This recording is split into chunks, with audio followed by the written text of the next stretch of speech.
ସର୍ବତ୍ର କଳାର ପ୍ରସାର ନିମନ୍ତେ ଏଠି ସମସ୍ତେ ତତ୍ପର। କିଏ କିଏ ଆପଣ? କଳା କଳା ଆରେ କଳାର ପ୍ରସାର ନିମନ୍ତେ ଯେଉଁମାନେ ଇଚ୍ଛୁକ ସେମାନଙ୍କୁ ସହଯୋଗ କରେ ଆଉ ଉତ୍ସାହିତ ବି କରେ। ଆପଣ ନାମ? କଳାକାର କଳାକାର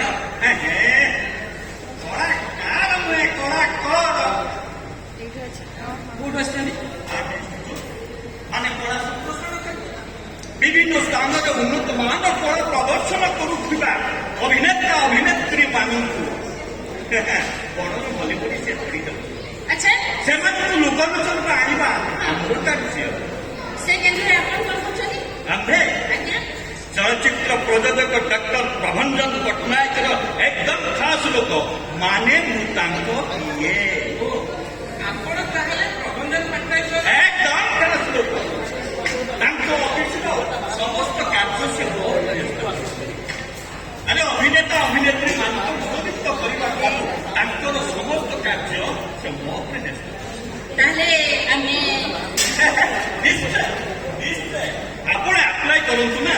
ଆପଣଙ୍କ ବୋଧ ପୋଷ୍ଟରୁ ମୁଁ ଯାହା ଜାଣିପାରୁଛି ଆପଣ ଜଣେ ପ୍ରଥମ ଶ୍ରେଣୀର ଅଭିନେତ୍ରୀ।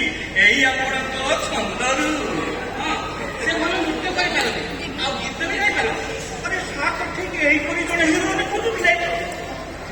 ଆଚ୍ଛା ଆପଣଙ୍କର ଅନ୍ୟାନ୍ୟ ସିଲେକ୍ସନ ସରିଯାଇଛି? ନା ନା ସବୁ ସରିନି ତେବେ ହିରୋ ପାଇଁ ଏଇ ହିରୋଇନ୍ ସାଙ୍ଗକୁ ମ୍ୟାଚ୍ କଲା ଭଳିଆ ହିରୋ ଦେଖିବାକୁ ପଡିବ। ସାଗରକୁ ହିରୋ ଭାବେ ନିଅନ୍ତୁ ନା। ଦେଖିବେ ଆପଣ ପିକ୍ଚର ପାଇଁ ଗୋଟେ ଟ୍ୟାଲେଣ୍ଟ ମିଳିଯିବ ଆଉ ପିକ୍ଚର ସୁପର ହିଟ୍ ହେବ। ଆପ୍ଲାଏ କରନ୍ତୁ ଆପ୍ଲାଏ କରନ୍ତୁ। ଆସନ୍ତା ରବିବାର ଆମର ସିଲେକ୍ସନ। ତାହେଲେ ଆମ ସିଲେକ୍ସନ ତମମାନଙ୍କ ସିଲେକ୍ସନ ପୁରା ନିଶ୍ଚିତ। କମ୍ ସେ କମ୍ ତମମାନଙ୍କ ନାଁଟା ମୋ ଡ୍ରାଇଭରେ କାରଣ ବହୁତ ଗୁଡ଼ାଏ ଆପ୍ଲିକେସନ ଆସୁଛି ତ ସମୟ ସୁବିଧା ଦେଖିକି ସାରଙ୍କ ପାଖରେ ଭଲ ଭାବରେ ସୁପାରିଶ କରିଦେଲେ। ଏକ ନାଁଟା ହେଉଛି ସାଗର ମହାନ୍ତି।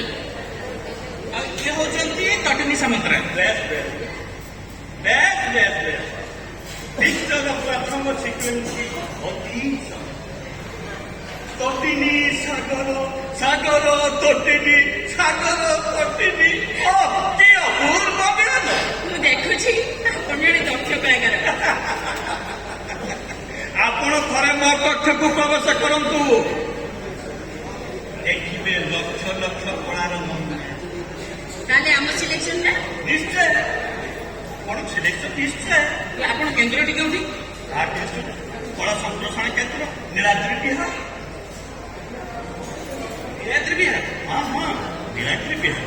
ଆଚ୍ଛା ଆପଣମାନେ ସବୁ ଜାଣିନେଲେ ମୁଁ ତେବେ ଆସୁଛି। ଆମ ସିଲେକ୍ସନଟା ଆରେ ବାବା ନିଶ୍ଚୟ